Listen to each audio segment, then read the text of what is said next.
public education system in America is broken. And the problem with education in general, and particularly with these vulnerable groups, is the structures and the policies. And educators will always make things work despite the system, not because of it. But the system's not helping you. The system is broken. I think it's fair to say the education system is meant to keep people ignorant, to make them think they're educated, but to keep them ignorant. Why do you think they want kids to stay ignorant? Ignorant populace is way more vulnerable to being manipulated. How do we fight back? Good question. We have lobbyists running our political system, politics, education, community development, immigration, all these things are connected. And the point where they come together is in our schools. We need to redefine success as a community. A successful community is not a community that's comprised of successful individuals. It's a community that can meet the needs of everybody. And that's not just financial needs, spiritual, social, educational. Otherwise, we're just gonna keep chasing. We're gonna be in the rat race. I don't know if we're gonna have a community worth preserving in a couple of decades if we don't change the way we function right now. Is it just because we're chasing the money, or is there another reason? It's not, oh gosh, I'm gonna get in trouble. So Zeinab has been a public school teacher for 13 years. That's a long time to be in public schools. That means she has a lot of experience. She's seen a lot from the students, and a conversation that I find myself thinking about a lot or approaching a lot is, what am I going to do with my kids? What's education going to be like for them? What should I look out for? And I thought the best person to have a conversation like that with is someone that's been doing this for a long time. And that's what Zeinab is here to tell us today. If you haven't subscribed yet, this is a great time to join the Not From Here family. And if you are subscribed and this is not your first episode, thank you so much, because I really need your support to keep doing what I'm doing. So hit the like button if you enjoy what you hear. And now, let's get the show started.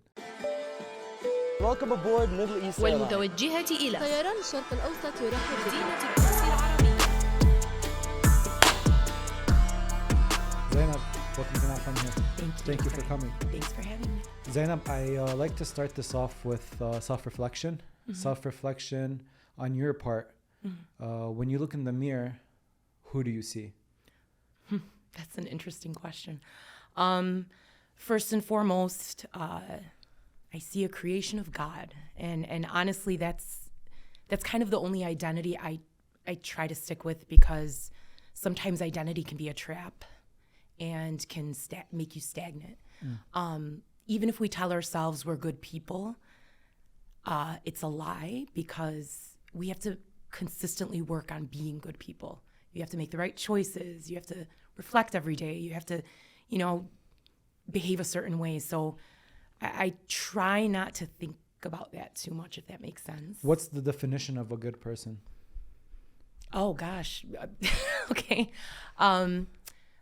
Obviously, somebody who goes through life with good intentions, not trying to harm people, but also I think those who go through life trying to contribute to the world in a good way beyond what benefits them. I think that's the biggest thing. Okay. Yeah. And you feel like people are not that? I'm not saying people are not that. I think most people are good. Okay. Or try to be good. Mm-hmm. But again, it's very easy to fall into identity traps.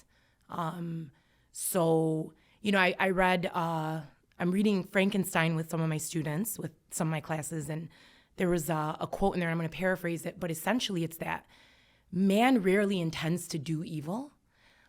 They just do what they think is going to make them happy. Okay. And it may end up being evil without their intent, essentially. So basically people try to be happy, and along that path, they fall into being bad people. We fall into, I don't want to make it sound like I'm immune to this. No, what you're saying is interesting, because maybe we shouldn't be striving for happiness. Maybe that's, if you're striving for happiness and along the way you might not even know that you're doing bad things or you're becoming a bad person, right, then maybe happiness isn't the right thing to strive for. Happiness is not sustainable. I mean, we know that. I think contentment is probably one of the hardest things to attain. Mm-hmm. I agree. But that should be the goal. And once you attain it, you have to sustain it and maintain it. So That's difficult to do. I think part of doing that is being very conscientious. Like the older I get, the more I see conscientiousness and considerateness and thoughtfulness as actually the markers of, at least the primary markers of a good person. What's conscientiousness for people that don't know? Just listening to your conscience all the time and thinking about others, especially those who don't have the advantages you have in many ways. Not that you're better than them, but that your circumstances are better than theirs. At this point in your life? Yeah. Yeah. That may change. Yeah, We'll talk again next week or something. I don't know. Yeah. How did you end up here? So the podcast is called Not From Here because me and you aren't from here. Right. And how did Zeinab Chami come to America? Well, I was born in America.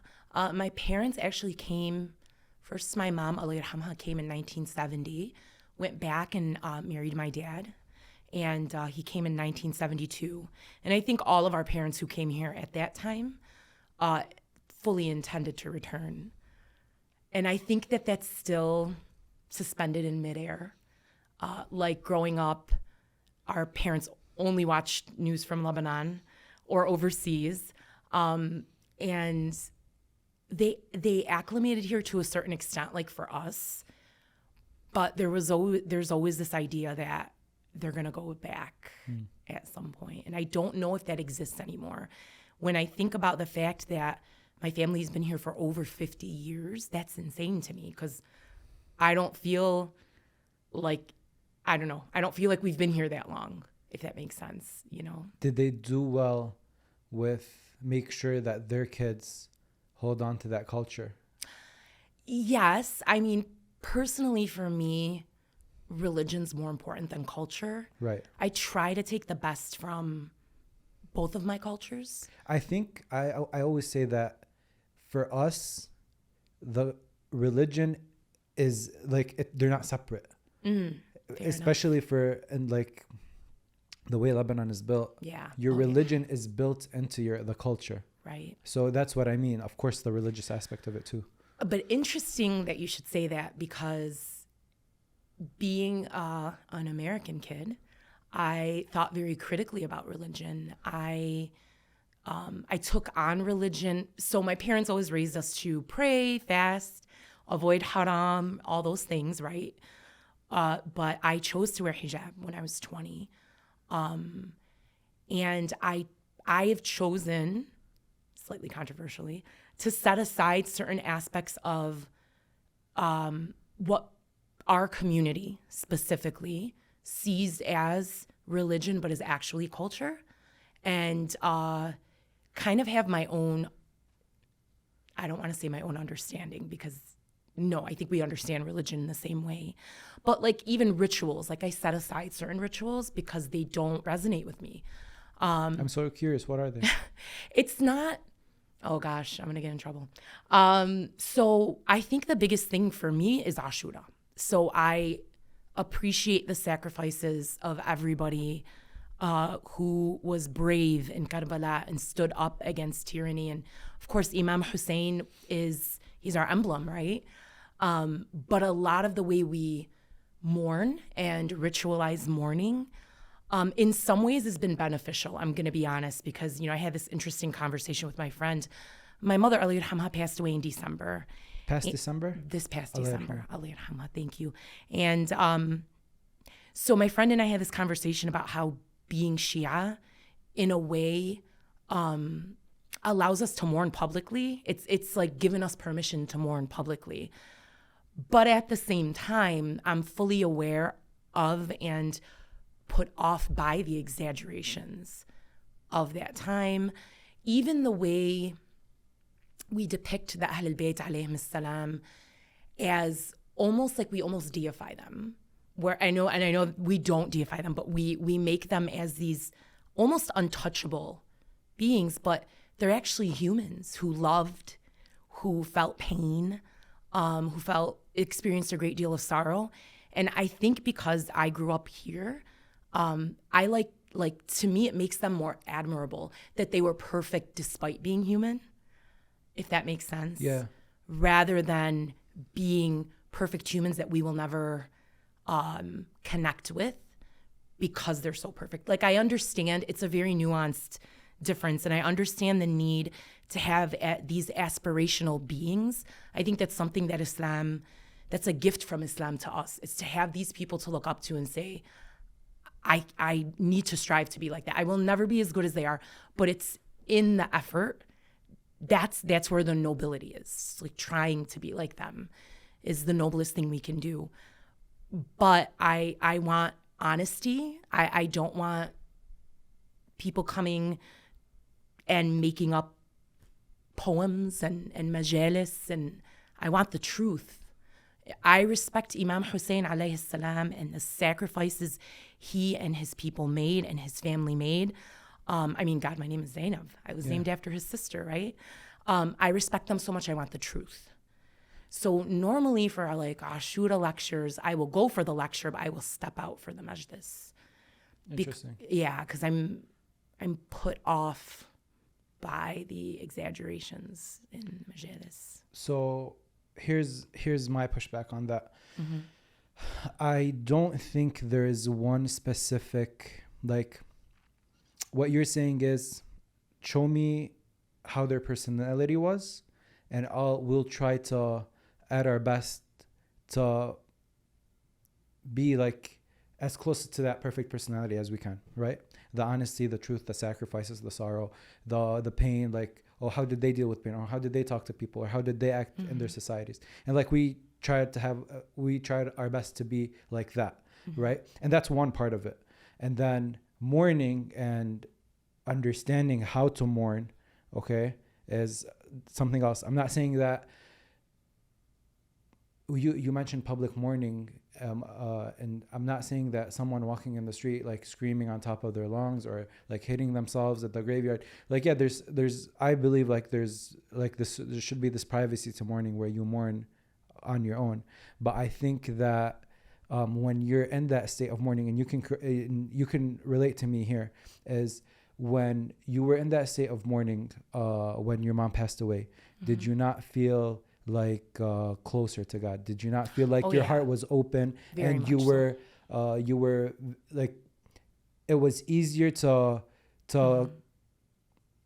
consume the information? I want to say it was easier to open up your heart to certain ideas, because you're in this state where you're very vulnerable, and you're looking for hope, you know? So I think that's why our hearts open when we are mourning, correct? And so I think that when you listen to a majlis, and when you are mourning, and when you are thinking about, because what's the majlis? It's basically a story of what happened, right? It's I'm not saying that maybe you're the type that doesn't break down and cry, and maybe some people find themselves doing that, but at the same time, you get to understand, like, oh wait, his son just passed. He had to pick up his son that's chopped up, and take him back to camp.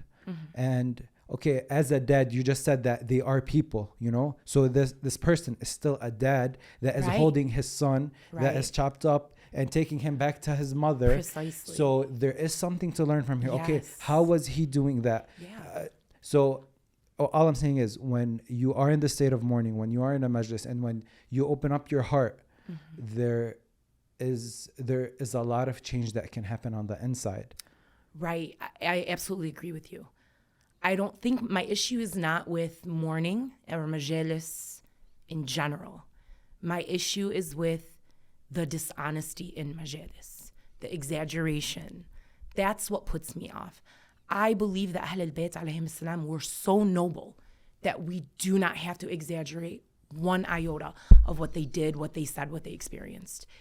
Really, that my love for them stems from the fact that they were human, and yet they reached this, they were human and they were vulnerable.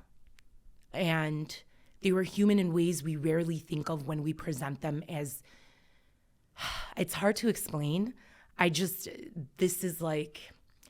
know the difference between people who grow up overseas and some of us who grew up over here, because I have friends who agree with me on this, that when we present them as people who are untouchable, and when we exaggerate certain things, we do a disservice to who they were, because their perfection was in spite of the people around them, the world around them, not because they were imbued with this, they can never, whatever, be vulnerable. They're like essentially angels walking on earth. We don't think like that. I think their humanity is the most significant thing about them because their humanity was so perfect. Right. And sometimes even when I read like Dua Hamza Thamani is my favorite dua. When I read that, I ask myself, how did someone who's so perfect truly understand how it feels to be us?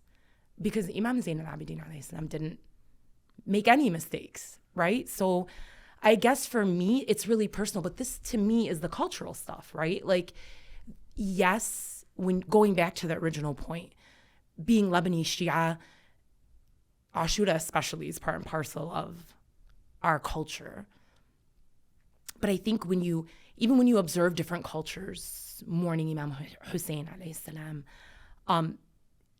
it's in some ways it's so beautiful, but in other ways it's a little alarming, because some of the rituals take on the cast of what were pre-Islamic rituals in that part of the world. But I feel like what we should do is you see what's the most beautiful way for you as Zeinab to represent this, like what's happening, and then you be the walking representation of these figures, or try to be as close as you can to these figures, correct? Yeah, absolutely. And that's why you see a lot of people's lives change during those 10 days. It's because the openness to receive the information, the sorrow you feel makes you want to get closer. Like, what is this figure that's making me like feel this close to God? You know what I mean? And it all goes back to God at the end of the day. Before I started this podcast, I went and I did research on what equipment were the best podcasts in the world using at the time. I did that because if I wanted this to be one of the best podcasts in the world, I knew that I needed to use equipment, or I needed to follow in the steps of the best podcasts out there. And I'm saying this to say that we tend to do this when it comes to each aspect of your life. This week, Cristiano Ronaldo, one of the best athletes on the planet, partnered with Whoop as an investor and as a global ambassador. This is a person that's health is his main priority. And the equipment he chose to use to track his health was Whoop. So if you're on this journey to improve your health, to get better sleep, and you were looking for the proper equipment, the proper way to do it, it would be through Whoop. And because you're a listener of this podcast, you can get your first month for free. You go to join.whoop.com/notfromhere to get started today. So I want to touch base a little bit about you being an educator, right? How long have you been doing it for? It's my 13th year. 13. Yeah. Okay. So it started around 2011. Here's how I think about it. Correct me if I'm wrong. Being a teacher doesn't pay that well. Underpaid. But yeah. Underpaid. Yeah. Okay. A lot of work, a lot of hard work. You have to deal with, you're not dealing with one client or two. No, you're dealing with hundreds of people on a daily. Right. For 13 years. Why would you even consider, or why does someone even consider going a route like that? What's that thing do you feel, if you think about it deeply, from your childhood, from your upbringing, from the way Zeinab was in her teens, that said, I want to pursue this?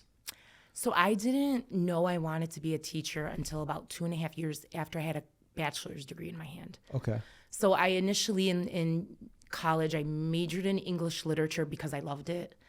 I was always an avid reader, and that was because of my teachers. I was a reader of, like, I'm a lot older than you are. So back when I was in middle school and high school, there wasn't this like huge body of young adult literature. I'm actually very grateful for that, because I look at it today and it's distracting and it's garbage. But one of my 8th grade English teacher handed me Pride and Prejudice, and she said, read it with a dictionary open next to you. And this was before This is when internet took up a phone line. So I had to have an actual dictionary open next to me, and I looked up every word I didn't know.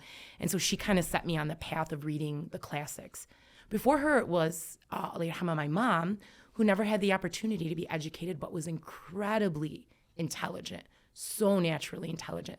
My dad as well, but he got a little more education than she did. And my mom would push me to go to our neighborhood library. I could walk there every day. I'd do my homework in elementary school, and then I'd check out books all the time and read until I loved it. My mom made me read until I loved reading. And so, I go through high school thinking I'm going to be like a business major or something, get into college, really love this English professor I had, and he encouraged me to be an English major. And then I thought I was going to be a lawyer. And then I have in the middle of university, I have this religious awakening. And in my head, a lawyer's not the way I want to go. It's not, I just had this thought, if I'm going to devote so much of my time to a job, I want it to be something more personally fulfilling than lucrative. And I'm not saying doing law can't be personally fulfilling. I see that now, but I'm grateful I made this decision. I made the decision to step away from law, at least, because I think I'm in the right profession for me, hopefully 13 years in. It was honestly, after I had that degree in my hand, a couple years later, I was at the masjid during Shahr Ramadan, and I ran into someone I hadn't seen in a long time. And he was a teacher, and we skipped the lecture. We were in the hallway talking the whole time. And he was like, don't you want to serve your community? Don't you want to instill that passion you have for reading and writing and all of these things in our community? And it was like inspiration.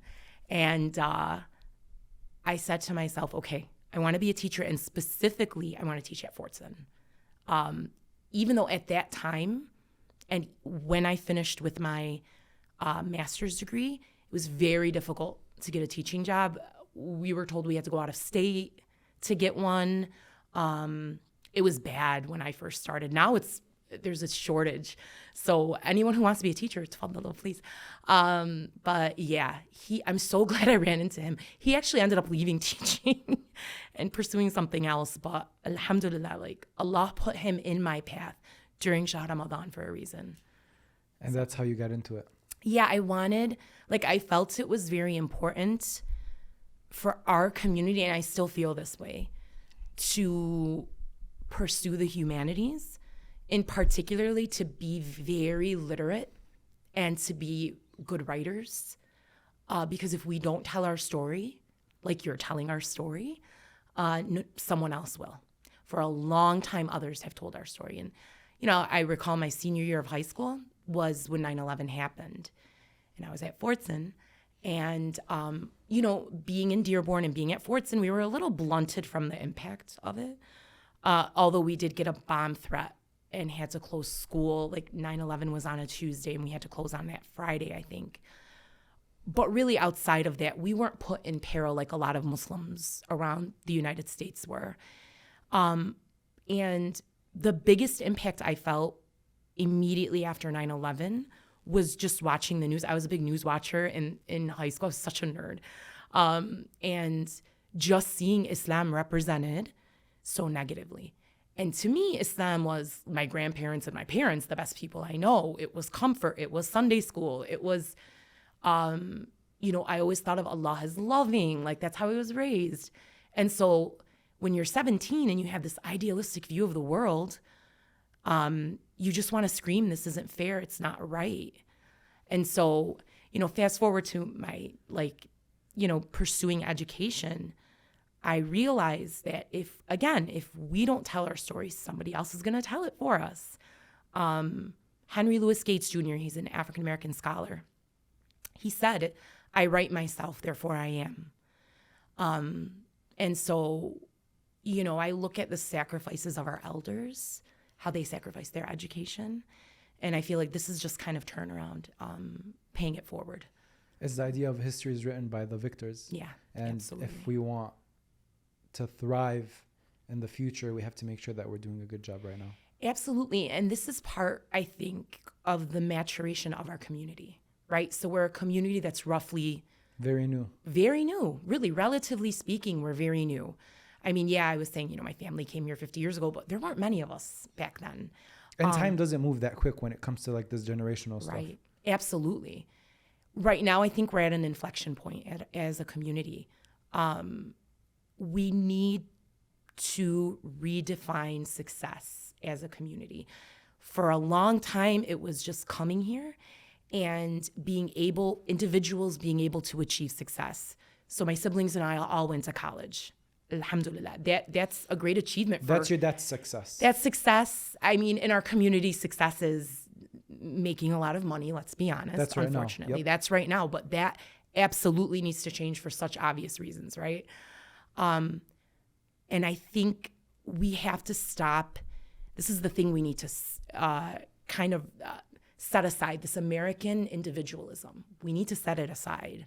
We don't come from a culture or a religion that pushes individualism. We come from a balanced place. Our culture, our religion are balanced when it comes to this. We have to, how do I say this? A successful community is not a community that's comprised of successful individuals. It's a community that can meet the needs of everybody in the community. And that's not just financial needs. Spiritual, social, educational, everything. So we need media. We need teachers. We need, all of these positions that are outside of the healthcare industry. MashaAllah, we have so many doctors and nurses, and inshallah that continues. But we need people to do things that are different, I think. And I also, a big thing for me is I didn't see Arab teachers growing up, Arab Muslim teachers. I grew up in East Dearborn. I went to school with 95% of the kids looked like me and shared my beliefs. And it took until my senior year of high school to have a teacher who reflected my background. And it's very powerful for people to see, young people to see, those in a position of intellectual authority who also look like them. I can't overstate the power of that. Role models. Possibility models is the new term now. But yeah, absolutely.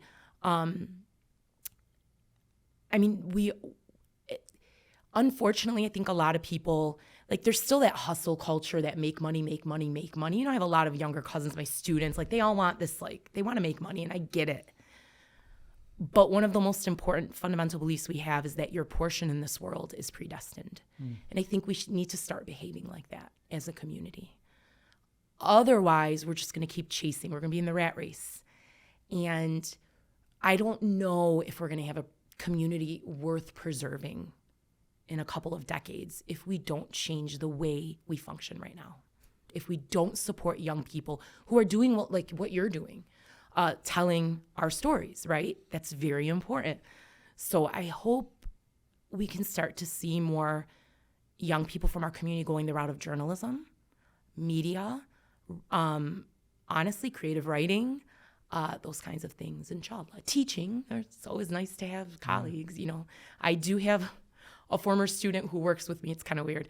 And I look forward to having more. But yeah, I think we need to, as a community, meet the needs of the community. And why don't you think we're doing that? Is it just because we're chasing the money, or is there another reason? A couple of things. I think the biggest thing is money, and it's not necessarily from a place of greed. I don't say it judgmentally. It's more of a fear, right? A lot of our parents and grandparents grew up living in a poverty we can't imagine, because that poverty doesn't really exist around us Anymore. I mean, I think overseas, poverty in a third world country is different from poverty in America in a lot of ways. So there's that. But then also everybody wants to say Ibn Doctor, right? There's a prestige associated with it, and the Lebanese are all about prestige, right? Sorry, I don't want to just blame us, but there is a security, a stability, although the pandemic has totally exposed the fact that our healthcare industry is not that stable. It's very unethical, not the people within it, but the way it makes money. It's very unethical. And most people in healthcare, nurses and doctors, are really like overworked in awful ways. And it's not as pleasant as people think it is. I don't think. I mean, from what I've seen personally, and I've been dealing with doctors a lot. I had dealt with them with my mom's illness and passing, and just in general, it doesn't seem like people really love what they do, you know? And we have to love what we do because we spend so much time doing what we do.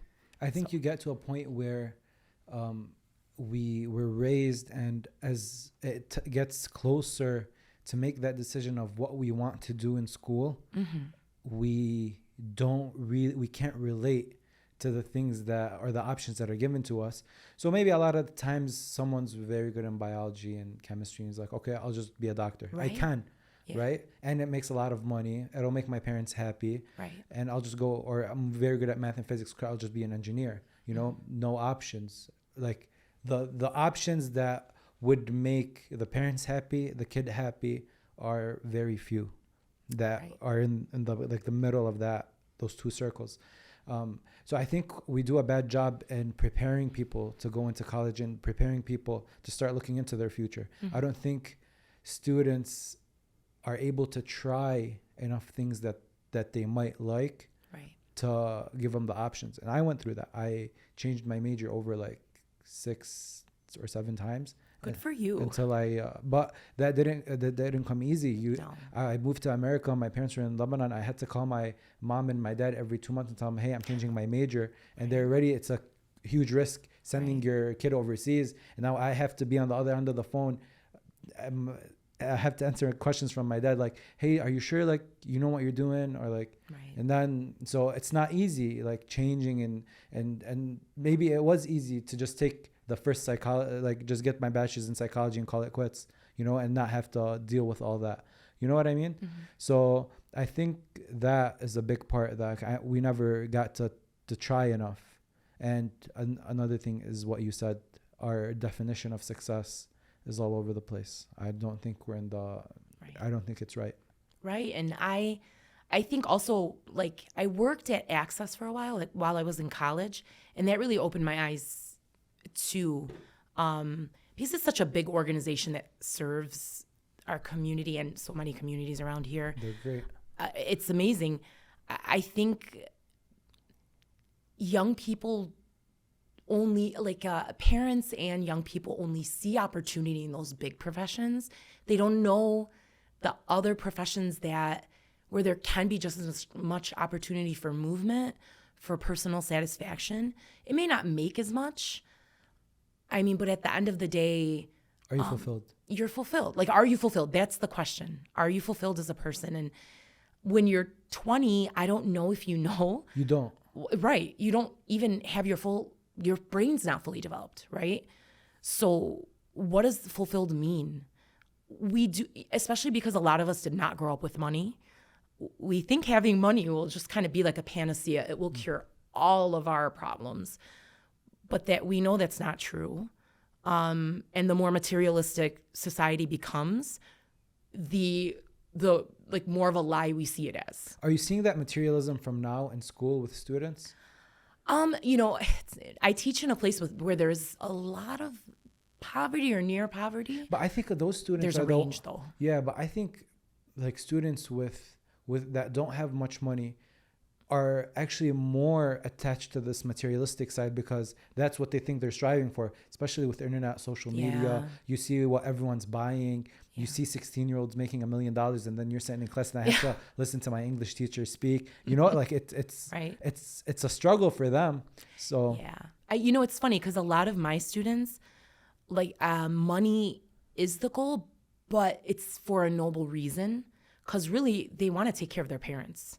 They want their parents to be able to quit working these difficult jobs they're working, and I cannot blame them for that. Absolutely. That's really beautiful to me. Like, that gets me emotional because that's part of what being a community is. You take care of your family. It's not about me just having things.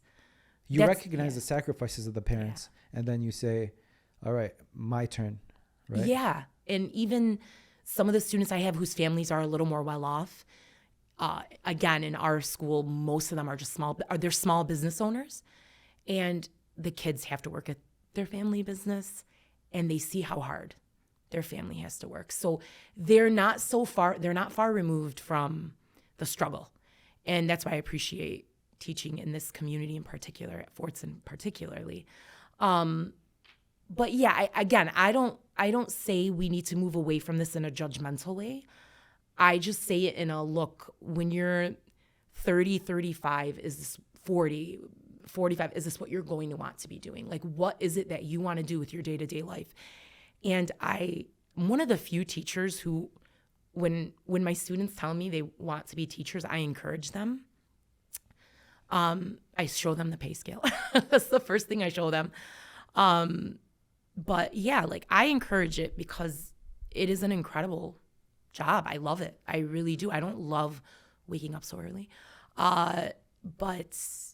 And I don't love all the awful stuff that comes with education, bad educational policy. The public education system in America is broken, but I do get 153 students every day, most of whom like me. Actually, I don't know that, but at least they listen and they respond and we interact and engage, I think, in meaningful ways.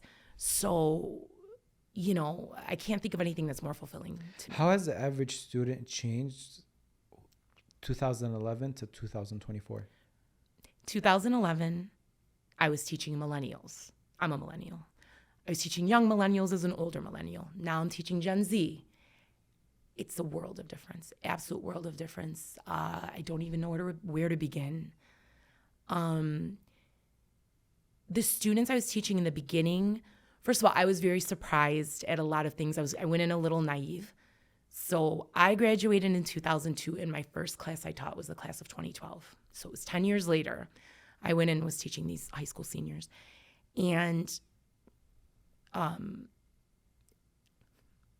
need to say this in a way that's not going to get me in trouble. They were much more open, doing the things we couldn't even talk about in high school. Marijuana,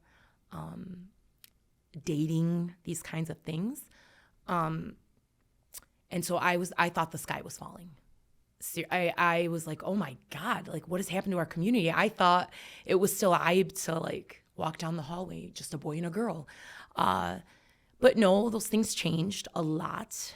And that's right now. No, that was in 2011. Okay. Now everything's on the table. Like, there is so much these kids have done, experienced, seen with nanotechnology through social media. There's so much more.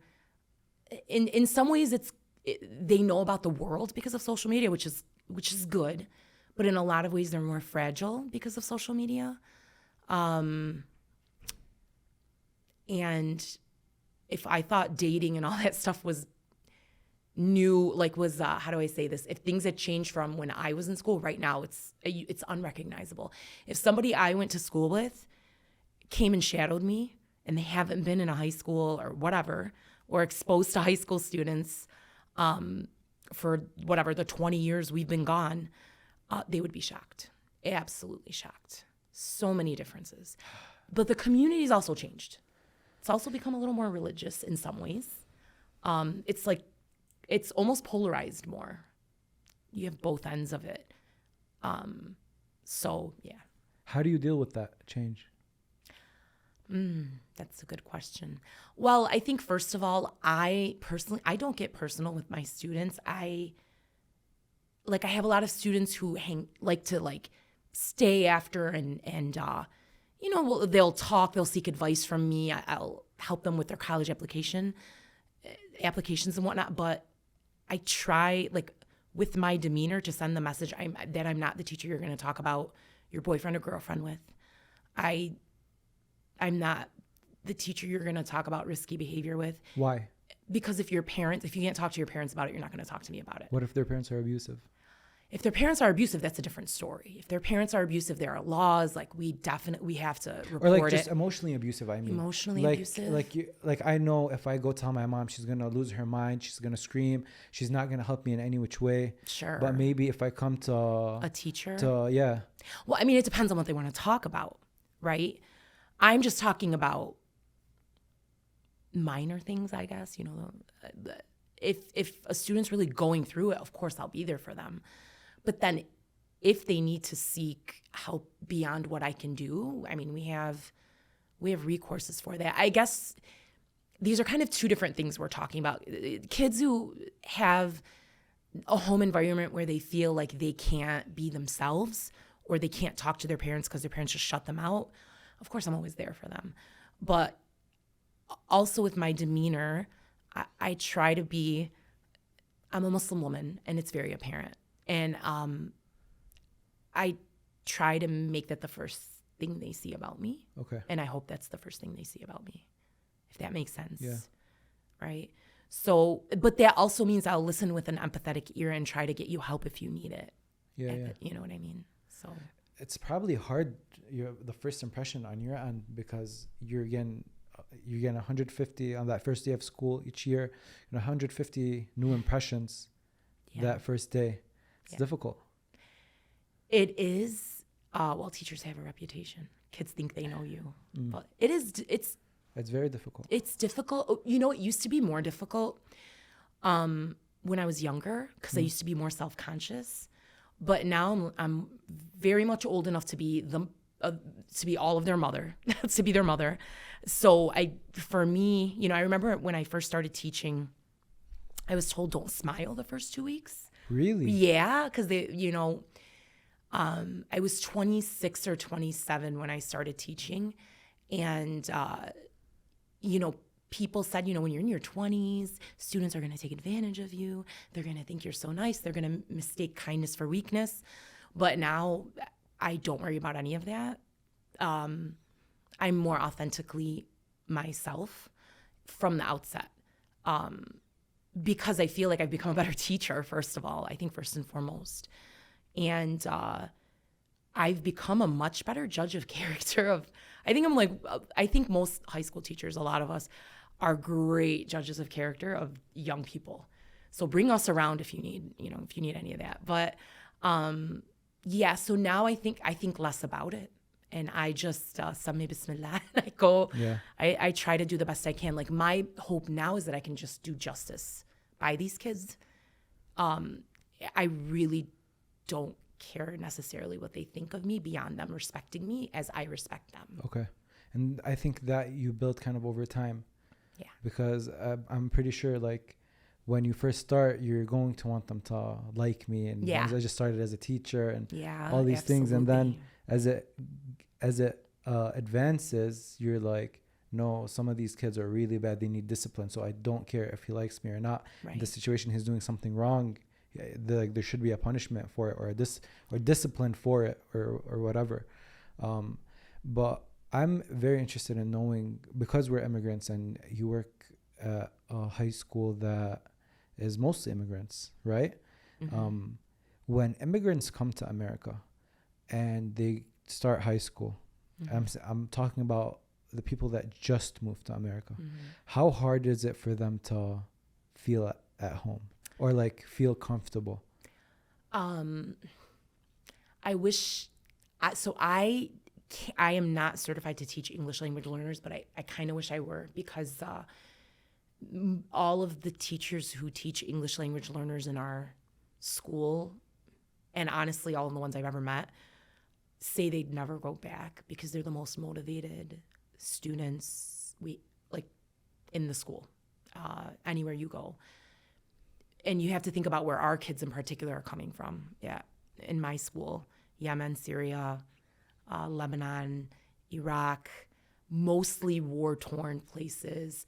A lot of them, there was a point maybe 7 or 8 years ago where a lot of kids were coming from Syria who hadn't set foot in a school in like 5 years. There are still kids who need to be taught how to hold a writing implement. And those kids appreciate school and learning and any service given to them. The opportunity. They just appreciate everything so much, which kind of goes back to that community thing we were talking about earlier, that we have to serve these people. We have to serve them. We have had all of these advantages put before us, and if we do not give them back to the community, then we failed, you know? So I know that there are the educators who teach those students always do more than what's in the contract to help them acclimate. Like, I admire them. My hats are off to them. And I think, you know, people who teach English language learners, people who teach students who have special needs, I think these people should be paid more than people like me. But it's hard for them to acclimate. But I think the nice thing about Dearborn is that they always have a place in the school, because they'll always have friends. They'll always have people who are like them. And particularly in our school, I don't think they're looked at with any kind of, I don't know the right word. I don't think they're looked at as less than. Yeah. I don't think so. Because They're not looked down upon. No, because my students, so I teach AP classes all day. My students, all of their parents were in that situation pretty much, right? Yeah. So, or they're immigrants themselves, which I've had, and some incredible stories with that. But yeah, there's a lot less judgment I see, in particular in the East End schools, East Dearborn, than I can say in other, you would typically areas, see. yeah. In other areas. Yeah, my question was more about the demeanor, and you saying that they are some of the highly motivated students. Very. Yeah. Now, like, I wish we had a way to better serve them. Yeah, it's difficult channeling that motivation, especially when you first come and you feel like you've gotten a Willy Wonka ticket, really. Yeah. You know what I mean? Like, you're stuck in war. You come to the United States and everything is for the taking, basically, if you work hard enough. Well, that's what they say. Yeah. But I think a part of it also is, not only are they in war, for a lot of these kids, there's real trauma. So that is definitely not something I'm an expert in, but they're very resilient. And that kind of, I wish we could put them in smaller classes, but, you know, the teachers of English language learners are hard to come by. The thing with the problem with education in general, and particularly with these vulnerable groups, is the structures and the policies and even the infrastructure of schools. It's so limiting, and it's 100 years old, public education. And society, you're asking me, what's the difference between kids in 2011 and kids now? What's the difference between kids 100 years ago and kids now? I mean, massive differences. And educators will always make things work despite the system, not because of it. And so, you know, we're contorting ourselves. Educators are always doing more and doing what they can and using their personal connections to try to help students, and you know, buying things for students on their own or whatever. But the system's not helping you. The system is broken. And the system, this is like nationwide. I think it's fair to say that the education system is meant to keep people ignorant, to make them think they're educated, but to keep them ignorant. Yeah, 100%. Why do you think they want kids to stay ignorant? Because an ignorant populace is way more vulnerable to being manipulated. So what they want is, kind of to paraphrase Noam Chomsky, they want to make us into they want to essentially stunt us when it comes to any kind of substantial community growth or political gain or whatever. And they want to maximize us as consumers. They just want us to buy. And they want to continue. I mean, if you look at our politicians right now, anyone who is educated in how the American political system should be knows that what's happening now is absolutely antithetical to what, I don't want to say the founding fathers intended, because they were enormously problematic themselves. But what we're living right now is not what we're supposed to be. This system is not supposed to be what we're living in. How do we fight back? I don't know. I don't know. I think a part of it is growing the community, expanding, like spreading our wings as a community, again, becoming truly educated, chasing true knowledge, staying in touch with our roots while expanding at the same time. I think we can do both. But at the end of the day, we have a political system where, a lot of people are bringing up the Vietnam War protests with what's going on right now on college campuses. And it's really inspiring to see. Unfortunately, the difference between the political system in the late 60s and now is we have lobbyists running our political system. The will of the people doesn't matter very much. Zero. Really, it doesn't. Getting reelected is it's more about money than about representing your constituency. And so politics, education, community development, immigration, all these things are connected. All of these things are connected. And the point where they come together is in our schools.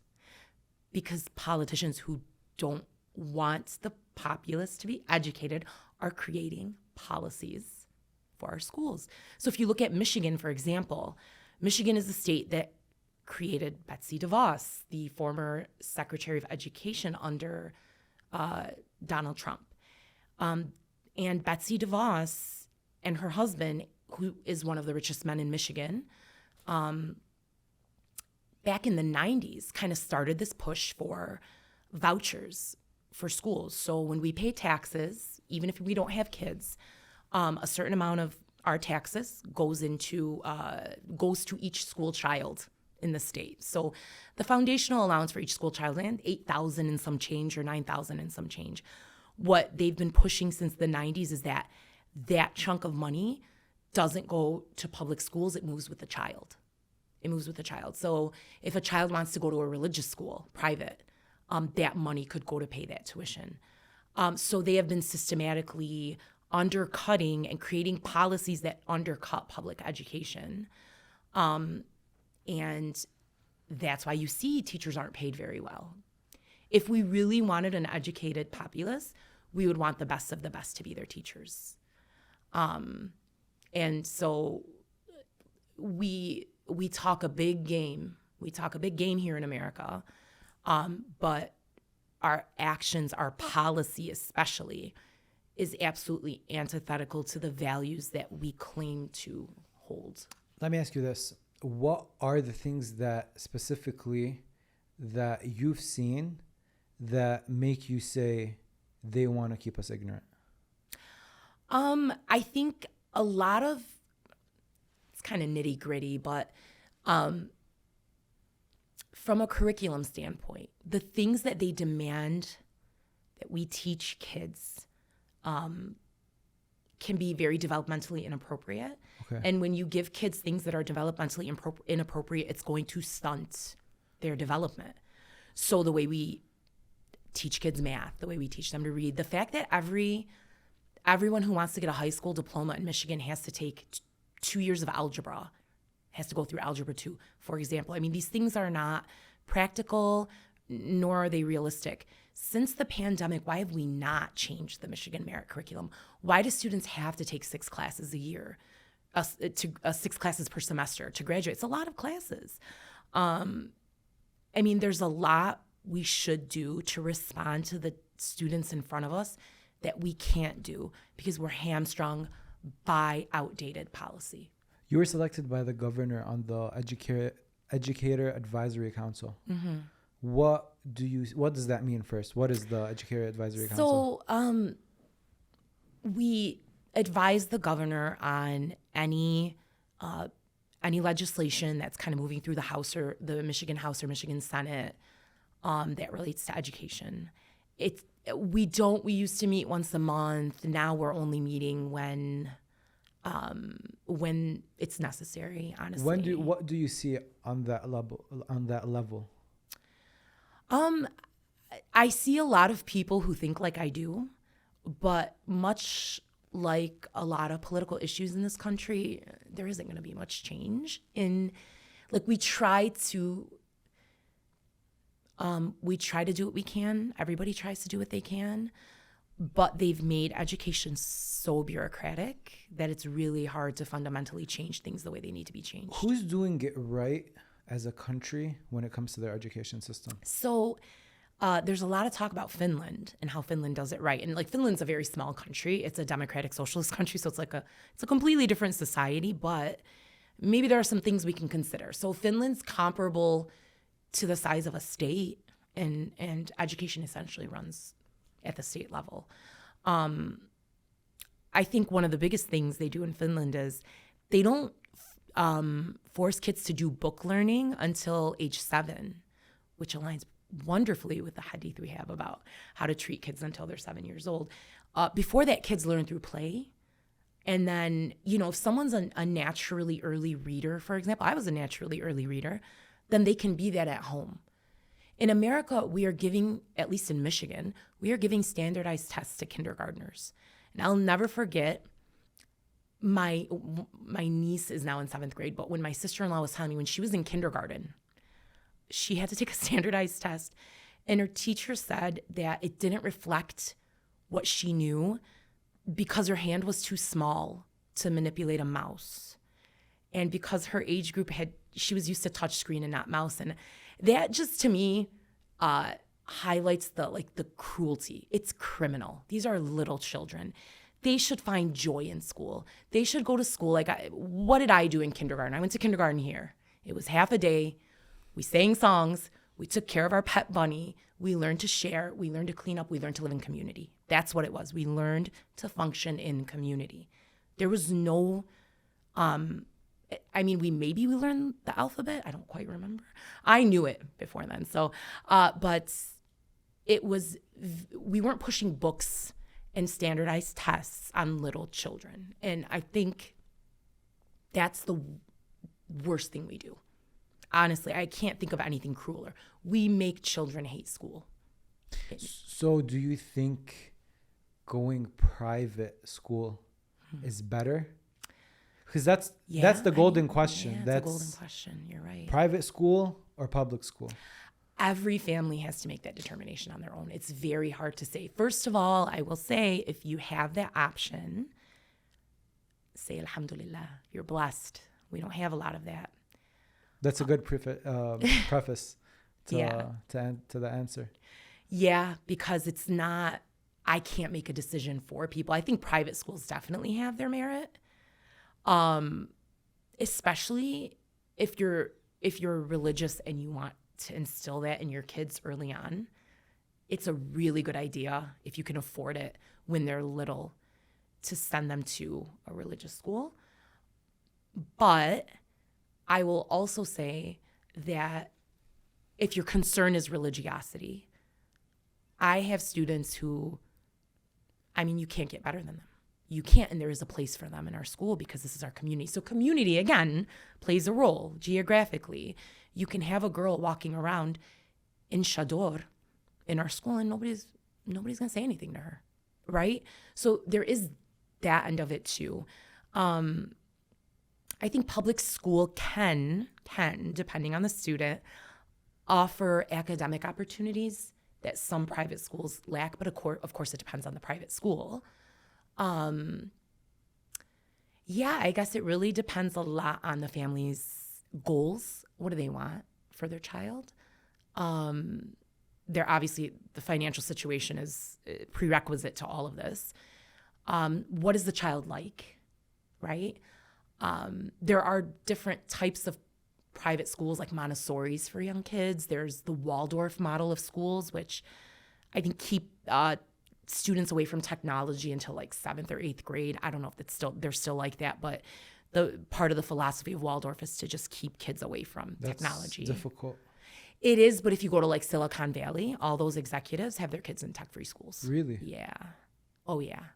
Because they know what technology does to the attention span of young people. Like, I'm an older millennial, so when I was in teacher school, we had to read articles about like digital natives versus digital immigrants. Someone your age might not even know that terminology, but my age group, we know it, and it's the people who grew up with this technology versus people like me who grew up with A desktop computer, maybe, and internet took up a phone line. So technology was not part of our daily lives growing up. But we were able to acclimate to it very quickly because we were young when Right. it, became part of our education. So now it's like the kids are born with a smartphone. It's just changing so rapidly. And again, you have this stagnant system. How does it meet the needs of kids? A lot of times in public education, we're pushed to integrate technology into learning. But then you find out that the most elite people send their Right. children to tech-free schools, and it makes you scratch your head. The people that are sending you the technology are Yes. not letting their kids touch it. Right. Think about that. Yeah. Yeah. And again, it just, I think it drives home this enormous gap between the haves and the have-nots here. So there's this idea that we can kind of shift into. It kind of relates to what we're talking about. But for some reason, every single time, and I'm talking about my generation, we sit down to talk, there's always this conversation of, do we stay in America to keep our kids here in school here, or do we move back to the Middle East, or we find a different place to stay where we know that they're not going to be exposed as much as they would be exposed here to the things that you just talked about, the Gen Z stuff. So what do you kind of think about that? First of all, it's a very understandable dilemma because it's getting pretty bad, right, socially. Really bad. Like you look at what's happening in schools, what the things with the books in America not too long ago. A bunch of different scenarios that just scream red flags. And then you say, hey, do I put them in private school? But they're still a part of this curriculum. And how safe are they in private school? We don't know. Like, especially for like my age group, we don't have kids that we know that are in private school. We don't know what's really going on in there. You know what I mean? So it's always like this dilemma of, do we just move back to the Middle East? Yeah, I mean, sadly, I don't think any of our parents would have left if they could have stayed, right? Nobody left because they hated the country they're from. They left because there was no opportunity there. And what do you have in Lebanon? But even with the rise of the Middle East now. Yeah, but the rise of the Emirates. You know what I mean? Like, what's rising? And the Gulf. Well, their culture's not, a lot of Gulf countries, I don't want to say all, but their cultures are not necessarily better. And I'm not saying it's 100% pros, but I'm saying that schools would be. Yeah, you would not be subject to these things that my kids would be here, Sure. Like how sexuality is literally pumped into the system. Yeah. The drugs. Like, I'm not saying that these things are non-existent there, but there's a lower chance of my kid being exposed to that. Certainly. Yeah, absolutely. Because they still have a sense of community that I don't know why we don't have that anymore, to be honest. When I was growing up, the village raised the children. So if you were a kid who was inclined toward rebellion, at least, in my day, you would worry that somebody's going to see you and they're going to tell, right? And none of that exists anymore. Everybody's living, it's very easy to live a double life, even for a teenager with a cell phone. I don't have an answer for you. I really don't. I wish I did. But I will say one way to mitigate this is for more people from our community to become educators. Because I try in my classroom to be subversive. I try to subvert this whole system with what we read, what we write about, what we talk about. And you will always find good educators who, and I'm not saying I'm a good one, but I am one. I try to be one. But you will always find good educators, as I said earlier, who are trying to make their kids, their students succeed in spite of the system, right? no doubt there is a lot of toxic stuff in youth culture. It's youth culture. We can't fight youth culture. These kids are traumatized by it. I really see a lot of my students as trauma victims. Unless they have a family structure where they have really good relationships with their parents and their parents taught them religion in a way where the kids actually really want to be religious versus just showing it. Yeah, they have to be. That's actually seems to be the key. And those kids exist, by the way. I have a lot of them. Alhamdulillah. I wouldn't know what else to say because youth culture, ultimately, I think the biggest thing that has changed from my first year teaching to now is youth culture. It is insane. It is, there are things that are aimed at teenagers that I will not watch or consume because they're so, they're so just bad. Yeah. It's so vulgar. And I don't want to expose myself to that. And these kids, it's in their face and they're not even taught that it's bad. Like their parents tell them things are bad, but their parents are so good. Yeah. This is the thing. Good people tend to be, a lot of them can be naive even if they're older because they don't even know what's out there. God knows my parents were naive when I was young, but we didn't have, this stuff wasn't available to us. Thank God, right? I wouldn't know how to advise anyone to combat youth culture beyond having really good relationships with your kids. Really good relationships with them. So if a parent is listening to this right now, or even me and my generation, we're thinking about in a couple of years, we want to start having kids. What are things that we have to keep in mind when it comes to their education and schools? I think the biggest thing is that education starts with you and not just you teaching them things, them seeing you appreciating learning. So I hope that all of you guys have a really big bookshelf and will, inshallah, your kids from the time they can process anything will see you reading. I think we need to stop seeing education, specifically college education, as expensive technical training and career. And the goal of an education is not to make money. It's for all of us to be the best people we can be. And education is supposed to broaden our minds toward that. I think if you're trying to debate whether to go overseas or here, I cannot weigh in on that, obviously, because your family situation, everyone's family situation is so unique. But, kids going to public schools here is not a death sentence. I have had students and currently have students who honestly are inspirational to me in terms of how faithful they are, how dedicated they are to their families. They have all the good values. These things are very possible. Just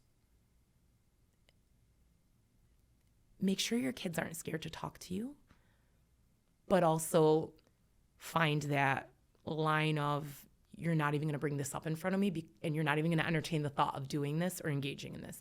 I don't know how to put that in fewer words, but I think wherever you go, you're going to have, because that phone and that youth culture, it's spreading like cancer. And soon enough, overseas is not going to be safe either. And I think when you talk about specifically going to like the Gulf countries, while the culture may not be as vulgar, they are arguably more materialistic than us. And I think materialism is the first step to killing your soul, really, because a lot of these people are flashy and materialistic, but maintaining that like we are like the spokespeople of Islam. But we know Islam is not. It's anti-materialistic. It is really anti-materialistic. But with this really vulgar youth culture, we know it's all haram. Like it's really clear the line between what's acceptable and what's not acceptable, versus when you go overseas and everybody's, they're wearing, $10,000 abayas made. I mean, I'm not saying that's haram, but I mean, whatever, it's close, it's a conversation. Right? It's a conversation, right? I think it's definitely haram. Yeah, I know. I mean, I kind of agree with you, but I don't want to be the one to say it, but I'll say it. thank you. But that can trick us. Like, that's an illusion that makes us feel like, hey, I can attain this. I can work toward this. I should work toward this. Look, it's still modesty. It's still Islam, right? So at least we can draw some lines in this society that maybe we can't, that are harder to draw overseas. People have that conversation actually a lot when it comes to living in Dearborn versus moving out of Dearborn. And I think it's the same conversation living in America versus going overseas, I think. Would you have done anything differently? Good question. I don't know, because if I had become a teacher, if I had got my bachelor's in teaching and became a teacher at 21, I don't know if I would have stayed with it. I think, first of all, because when you're 21, I think, you know, as mature as I think I was when I think back to that time, I don't think I would have been able to hold my own in a classroom with 17 and 18-year-olds, right. First of all. And second of all, I think I would have felt like, 50% at some point in my career, early in my career, I don't know what the statistics are now, but like 50% of new teachers left within the first 5 years. I don't know if I would have stayed, to be honest, because the money was terrible when I first started. We move up progressively every year, and alhamdulillah, we negotiated a new contract, so it's better now. And I've also accepted my fate with money.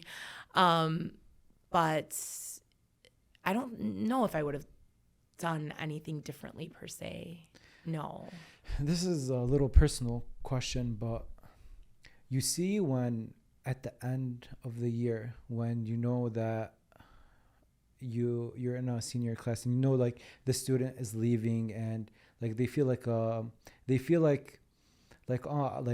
not gonna see Zeinab again, right? Like she's taught me all these things, and now she's leaving me, and I have to move on with my life without her. Blah blah blah.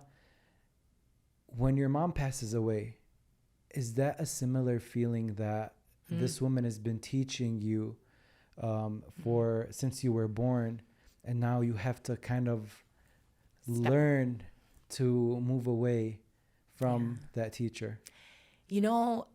Even after her passing, my mom will always be my teacher. Always. Allah yarhamha. I am not anywhere close to who my mother was. So it's a hard question to answer because she truly was the best person I ever knew. And if I had one iota of her goodness and her character, perhaps my students would feel that way. By the way, I do keep up with a lot of former students. We whatever, they'll come by and see me in my classroom at some point, or we'll, get coffee or whatever. But, that's the beauty of this community, is that we're never really gone. Like, even when kids go away to school, if they go out of state or whatever, it's kind of rare in our community, but still, it happens.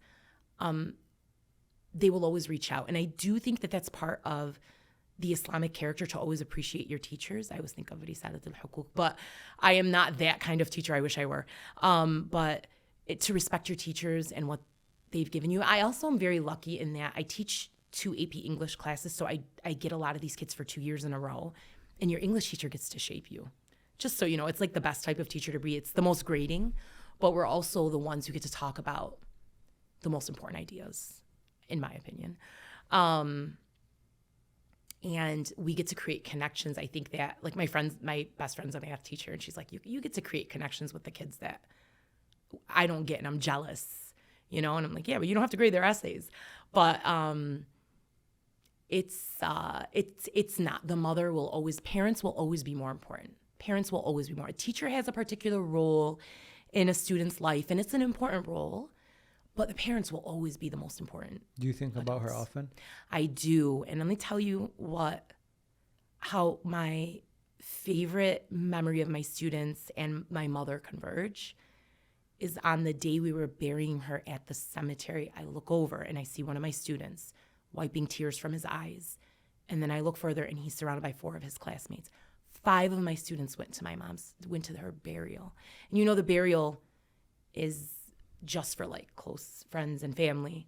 And just seeing them there, 17-year-old boys, you know, because they're not, just teenage boys are not the most considerate, known to be the most considerate people. But that to me represented what it means, still represents what it means to teach in this community. But yeah, I mean, I miss my mother. A mother's love is like nobody's love. There is no love like a mother's love. So I don't want to say I don't have her love with me anymore. It's just behind a veil. You know what I mean? But her love also shaped me. It formed who I am. I try to be like as good as her. I try. But yeah, I think, and my students this year actually have been so understanding. With my mother's passing, I took some time off. They were sending me cards. I had a couple of gift baskets, handpicked, items in the gift baskets sent to me. I got so many emails checking up on me. That's the beauty of community. In what way does it change you personally as Zeinab? My mother's passing, I'm still finding out. Every day it's different. I think a big thing, so in the immediate, like when she passed, the whole story, it was like a miraculous, subhanAllah, the whole way it happened. It's a long story. But I was you kind of described it earlier, I was very in this state of, I witnessed a miracle on her deathbed. And Allah is so merciful. And I was very spiritual, very connected. I felt very connected in the immediate aftermath of my mom's passing. But then you have to get back to real life. What's the miracle? Well, the way she passed, essentially, it's again, it's a long story, but she got to choose the moment she passed. It seemed as though she got to choose the moment she died. Allah just let her hold on for as long as she felt she needed to. And, we all walked out of there, out of that room saying, subhanAllah, what did we just see? Like, we saw a miracle. That Allah's rahmah is there in every moment. And there are those moments in your life when you see the hand of God at work, where obviously there's a great appreciation for him, but never has one of those moments been tragedy for me. It's always been a good thing. But I saw Allah's hand in it, and I realized, I remembered, it was interesting because I realized that what I internalized in my late teens and early 20s, i.e. my Islamic worldview, very much was the thing that I had to lean on in this time. So coming into Islam, I was born into a Muslim family. I practiced Islam, but coming into Islam on my own in my college years, there's one thing that I really internalized. It's that when you die, it's on your forehead. You are not going to determine when you die. You can't pick. It's in Allah's hands, and it's his wisdom that determines. He wants you to live this set lifespan. And so it wasn't hard for me to accept my mother's passing. But it's hard to live life without someone who's so integral to who you are. Like, I am Zeinab bint Fatima, and it's something I will always say I'm proud of. It's the proudest identity label I have, you know what I mean?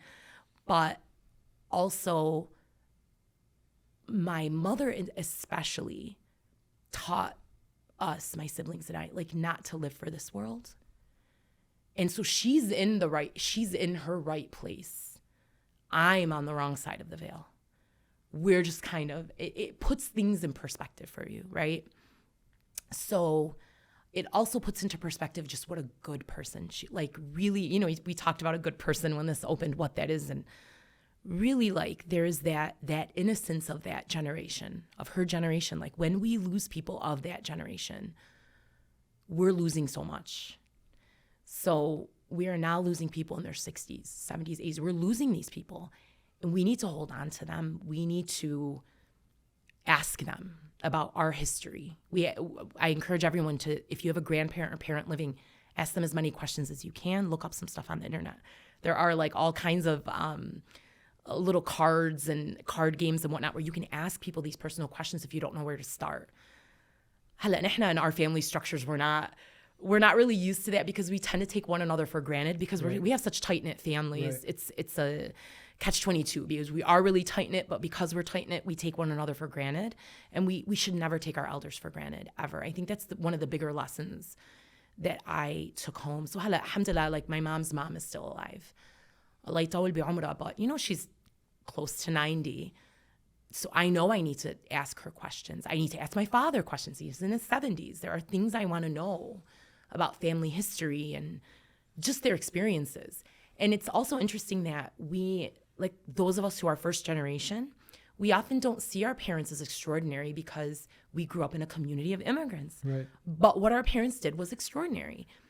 Coming here as essentially teenagers or people in their early 20s and to a place where they didn't know the language and they had to find jobs, and like that would be very difficult for a lot of us, right? So spoiled American kids. So, you know, it drives home how extraordinary. As you get older, you kind of start understanding how big of a deal they are. Absolutely. And I mean, it didn't take my mother's passing for me to see that. I just, getting older helped me see that. But it definitely kind of created this sense of urgency that, you know, asking these questions is not an awkward thing. Just do it. Just do it. I mean, white people do it all the time, and I think we have a cooler history. But, you know, I mean, we have a rich, like, this is another thing with community. Like, we have a rich and beautiful community, and that community should honor its elders. And I think that's something we need to get better at. I agree. As a community. Yeah. And so, like, you know, I follow this Instagram account called Beirut Sonder Stories. Okay. And it just kind of takes these stories of, I guess, people who live in Beirut, and it stylizes them, you know, like they curate them. They film them with this nice filter, and then they have what the person's saying translated running on the screen. And they were interviewing, one of them was an older woman, and the only thing she ever wanted, like this woman might have been in her 70s or 80s. Only thing she ever wanted was to get a driver's license, and she hasn't done it yet. Wow. And she tells her life story. I don't recall the details, but, you know, she, as is the way there, she got married very young and had kids and had a very difficult life because life in Lebanon was not easy. But I think we almost need our own version of that here. We need to ask our elders to speak. We need to listen when they speak. We cannot, you know, we should not treat them as obsolete. I think a point of pride for our culture is that we, you know, don't do nursing homes. But do we honor our elders in the way that our religion tells us to and our culture tells us to, right? That's a question we need to ask ourselves. I would love to see a masjid have like a panel of them, and I don't know, just talking to young people. I don't know. I mean, I don't know how this would be structured, but they would come on the podcast. Hey, why not? It's in the works. Oh, is it? Alhamdulillah, see? Great minds think alike. I just, you know, I think all of this reminds us of what's important. And I think that's the biggest advantage of living in community, is that you can maintain these things more easily than you can outside of community. Right. So, yeah. Zeinab, thank you so much. Thank you. This was a great conversation. Thank you. Likewise, you're very wise. You're very wise. I can tell you majored in psychology, right? I minored in psychology. You minored in psychology. Yeah. You know the questions to ask. Alhamdulillah. Thank you so much.